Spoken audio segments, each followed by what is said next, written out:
غم اور دکھ اللہ کے ہاتھ میں. نہ کسی کوٹھے پہ کالی ہنڈیا الٹی رکھنے سے انسان کی بچت ہوتی ہے, نہ گاڑیوں سے کالے کپڑے باندھنے سے بچت ہوتی ہے, نہ ٹوڑی کے سامنے الٹی جوتی لٹکانے سے بچت ہوتی ہے, نہ چھلے پہننے سے شفا ہوتی ہے. شفا جب بھی دیتا ہے عرش والا دیتا ہے. وہ کہتا ہے 2 روپے کا چھلا بھوتوں کو باندھ لیتا ہے, شفا دے دیتا ہے, جنات نکل کے بھاگنا شروع ہو جاتے ہیں. جادو کا علاج ہے یہ چھلا. ہم پوچھتے ہیں میرے مصطفیٰ کا کلمہ پڑھنے والوں, جادو کا علاج تمہیں مصطفیٰ نے نہیں بتایا ہے؟ جس کی جیب میں اصلی پیسے ہوں, بچوں کو دیکھا ہوگا نا اپنے بچوں کو, وہ 5-5 روپے کے ٹھپے جیب میں ہوں تو دوسرے بچے کو چھیڑنے کے لیے اس کو بجاتے ہیں, وہ ایک نوٹ پر ہے. دوسرے بچے کے پاس پیسے نہ ہو تو وہ کیا کرتا ہے, پیپسی کے خالی ڈھکن لے کے اپنی جیب میں ڈال کے وہ بھی میرے کول بھی ہے نے. جن کے پاس اصلی پیسے ہوں انہیں پیپسی کے ڈھکن ڈالنے کی ضرورت.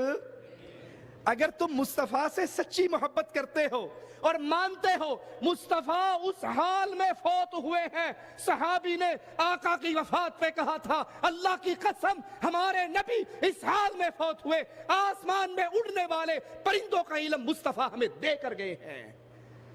اگر نبی نے شریعت پوری دی ہے تو کیا جادو کا علاج میرے نبی کی شریعت میں نہیں ہے؟ اور جادو کے مریضوں, حسین ٹیکری پہ جا کے چھلے پہن کر عقیدے برباد نہ کرو. جس کے اوپر جادو ہو جائے وہ سورت بقرہ کی تلاوت کرے. آقا فرماتے ہیں جس گھر میں سورت بقرہ پڑھی جاتی ہے شیطان بھاگ جاتا ہے. وہ سورت ناس پڑھے, وہ سورت فلق پڑھے, وہ سورت بقرہ کی آخری آیات پڑھے. یہ وہ کہتے جی مولوی صاحب اوکھا کام دس دیو, اسی کیوں پڑھیے, مولوی رو کیوں رکھے ہے, یہ آپے پھوکے ماری جاوے, سانو پڑھن دی لوڑ. ریڈی میڈ کام چاہیے ہر کام کے لیے. گھر میں داخل ہونے کے اذکار یاد کرو, گھر سے نکلنے کے اذکار یاد کرو. جب انسان گھر میں داخل ہوتا ہے بسم اللہ کہہ کر سلام کہہ کے دعا پڑھ کے اندر آتا ہے, شیطان وہیں گیٹ پہ رک جاتا ہے کہ اب اس نے اللہ کا نام لیا ہے, ہمیں اندر جانے کی اجازت. جب کھانا کھانے سے پہلے بسم اللہ پڑھ کے انسان کھانا شروع کرتا ہے, شیطان ہاتھ روک لیتا ہے, اس کھانے میں ہمارا حصہ. جب بیگم کے پاس جاتے ہوئے بسم اللہ پڑھ کے دعا پڑھ کے اپنا کام شروع کرتا ہے, شیطان رک جاتا ہے, یہاں بھی ہمارا حصہ. اور جب اندر جاتے ہوئے گالیاں دیتے ہوئے جاؤ, گانے گاتے ہوئے جاؤ, شیطان کہے گا آجو ایتھی ڈیرا لاواں گے. کھانا کھاتے ہوئے بھی بسم اللہ کی بجائے گالیاں دیتے ہوئے گانے گاتے ہوئے واہیات بکتے ہوئے شروع کرو, وہ کہے گا روٹی دا بندوبست بھی ہو گیا ہے. اور بیگم کے پاس جاتے ہوئے بھی چینل ڈش انٹینے کے بٹن دبا کے گندے سے گندا سین لا کے پھر بیگم کے پاس جاؤ گے, وہ کہے گا ہم اس کے اکیلے کی نہیں ہے, ساڈا بھی حصہ وچ ہی ہے. جادو سے بچانا ہے اپنے آپ کو, اپنے گھروں کو, مصطفیٰ کے فرمان پہ چلو. یہ کون سا طریقہ ہے کہ جادو کے علاج کے لیے حسین ٹیکری پہ آئے اور عورتیں حسین ٹیکری پہ عورتوں کی بھرمار ہے.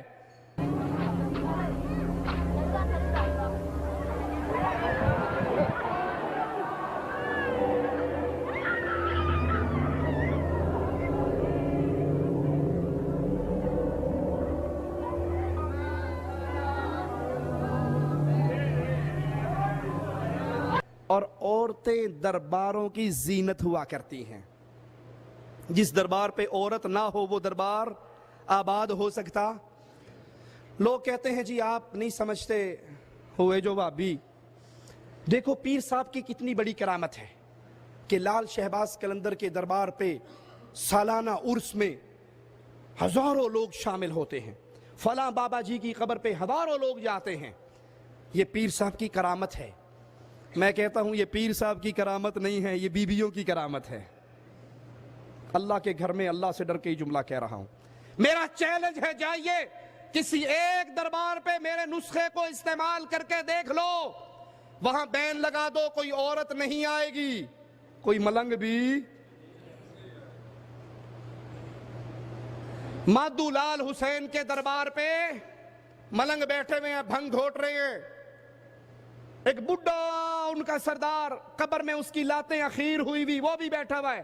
اور ایک انتہائی خوبصورت بنی سوری ہوئی لڑکی ان 5-7 ملنگوں کے درمیان بیٹھ کے بابا جی سے فریادیں پوری کروا رہی ہے. میرے مصطفیٰ مسجد سے نکلے تھے,